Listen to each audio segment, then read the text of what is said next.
మావల పరిధిలోని survey number 170లో గుడిసెలు వేసుకుని నివాసం ఉండటం, అధికారులు ఎవరు వచ్చినా వినిపించుకోకుండా అక్కడే భీష్మించుకుని కూర్చోవటం ఉద్రిక్తత పరిస్థితికి దారితీసింది. వీరికి ఆదివాసీ నేతలు మద్దతుగా నిలవడంతో ఆందోళన మరింత జటిలంగా మారుతుంది. ఈ నేపథ్యంలోనే డీఎస్పీ ఉమేందర్ పోలీస్ సిబ్బందితో ఇవాళ అక్కడికి చేరుకున్నారు. ఆదివాసీలతో మాట్లాడి నచ్చజెప్పినప్పటికీ సమస్య ఒక కొలిక్కి రాలేదు. దశాబ్దాలుగా గూడు లేక జీవనం సాగిస్తున్నామని, పిల్లాజలను పట్టుకుని చెట్టు కింద అద్దె ఇళ్లలో బతికి విడదీస్తున్నామని వచ్చిన అధికారులతో ఆదివాసీలు తమ గోడు వెళ్లబోసుకున్నారు.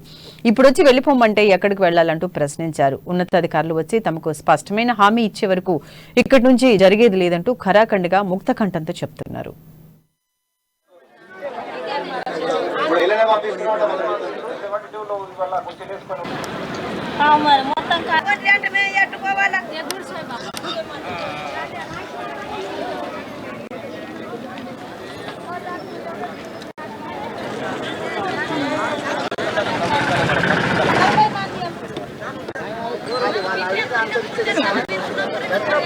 దాదాపు 20 రోజుల నుంచి ఏదైతే 72 సర్వే నంబర్ ఉన్నదో ఈ 72 సర్వే నంబర్ అనే దాంట్లో గతంలో ఉన్నటువంటి వారే మళ్ళా ఇక్కడికి వచ్చేసి గుడిసెలేసినారు. గుడిసెలేసిన తర్వాత 2 సార్లు మా ఇక్కడ ఉన్న ఆదివాసీ ఏదైతే నిర్వహణ కమిటీ ఉందో తుడుందెబ్బ నాయకత్వంలో ఈ కమిటీని కలెక్టరు, ఎస్పీ, డిఎస్పీలు అందరూ కూడా పిలవడం జరిగింది.